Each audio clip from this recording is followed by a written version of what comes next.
Sydney is a cosmopolitan city which regularly hosts major events, whether sporting-based, cultural, or large political summits. These major events necessitate the need for the implementation of comprehensive counter-terrorism strategies to protect both life and infrastructure, both at the event and in the surrounding areas of the city. London, like Sydney, regularly hosts major events such as the Olympics in 2012 and the G20 Summit in 2009. There are key similarities between London and Sydney which make it possible to transfer the counter-terrorism strategies adopted in London since 2003 into Sydney's counter-terrorism strategy. These similarities include both cities continue to experience a threat posed by terrorism. Both cities regularly host major international events as well as domestic events which attract large volumes of people. Both attract high levels of tourism each year, with London the second most visited city by tourists in 2016. The cities have comparable urban landscapes, and both are in the top 10 for most multicultural cities.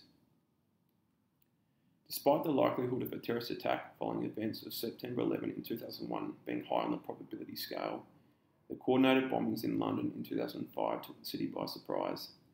The attacks caused devastation and loss of life and also served as a reminder of the city's ultimate vulnerability in the face of terrorism. The events in turn triggered the need for a change in approach to counter-terrorism to mitigate the potential of future attacks. In the months and years following the attacks, existing counter-terrorism measures were revisited and reassessed, and a raft of new measures were conceived and implemented across the city.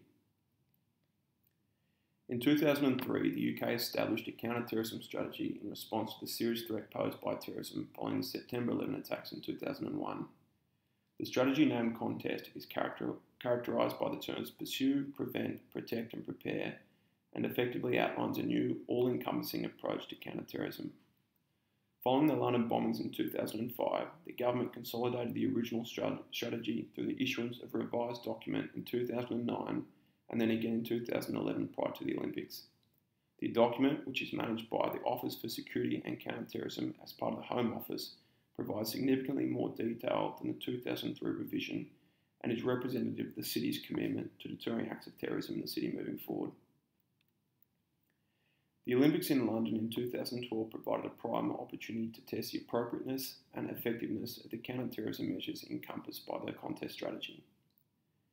The key measures employed included the creation of demarcated urban enclaves known as rings of steel, which are characterised by zones restricting vehicle movement and as containing large volumes of surveillance, the large-scale deployment of automatic number plate recording and facial recognition CCTV technology, effectively forming a surveillance ring, and greater design and strategic management in an urban context, characterised by the creation of the London Resilience Forum, who managed plans for dealing with acts of terrorism, and the UK's National Counter-Terrorism Security Office's provision of guidelines centred on the design and management of stadiums.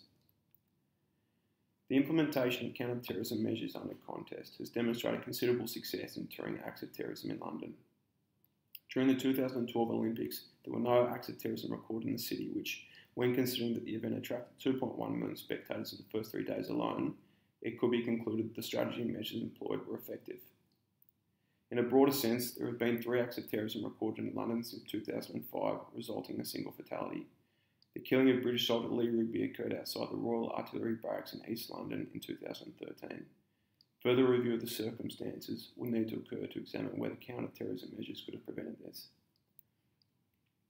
The obvious limitations of adopting similar counter-terrorism measures to those utilised in London are cost and compatibility.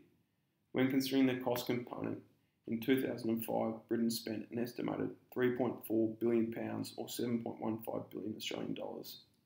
In comparison, the Australian federal government is currently spending approximately $1.2 billion on its counter-terrorism strategy annually. Taking into consideration that the contest strategy covers the entire United Kingdom, an obvious cost hurdle would still exist for implementation of similar measures in Sydney. Additionally, the implementation of these measures raises the question of their compatibility with Sydney's existing urban form. The creation of demarcated zones accompanied by the large-scale deployment of surveillance technology may not be possible in many parts of Sydney. However, an opportunity exists for consideration of the inclusion of such measures in Sydney's planning framework in relation to new developments moving forward, such as the White Bay redevelopment project. This again would require due consideration to the cost implications of imposing such features in new developments. The City of Sydney 2030 plan ultimately provides a unique opportunity to examine these measures, in particular barriers as well as possibilities associated with their inclusion in the city moving forward.